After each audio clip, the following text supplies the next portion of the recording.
तेलंगणात महात्मा फुलेंच्या पुतळ्याच्या विटंबनेचा प्रयत्न, प्रकाश आंबेडकरांचा ट्विट करत आरएसएसवरती निशाणा, तर दोषींवरती कठोर कारवाई करा, छगन भुजबळांचं केंद्रीय गृहमंत्री शहांना पत्र.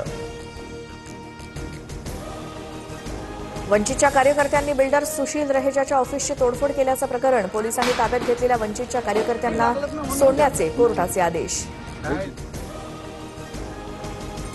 सीटीईटी परीक्षा केंद्रावरती महिलांना दागिने काढायला लावले, छत्रपती संभाजीनगरमधील परीक्षा केंद्रावरील प्रकार, दागिने काढून या असा उल्लेख, हॉल तिकिटावर नाही, नातेवाईकांकडून आक्षेप. मुंबईच्या समुद्रात आंतरराष्ट्रीय तेल तस्करांवरती तटरक्षक दलाची धडक कारवाई, मोठ्या प्रमाणात तेलसाठा असलेली जहाजे जप्त. मंगळवारपासून 12वी बोर्डाच्या परीक्षा, कॉपीमुक्त वातावरणात परीक्षेसाठी कडक नियम, केंद्राभोवती 500 मीटर परिसरातील झेरॉक्स दुकानं बंद ठेवा, राज्य मंडळाचे निर्देश. T20 विश्वचषकात भारत पाकिस्तान हाय व्होल्टेज सामना होण्याची शक्यता, आयसीसीची पीसीबी सोबत चर्चा सुरू, पाकिस्ताननं काही गुप्त अटी ठेवल्याची सूत्रांची माहिती.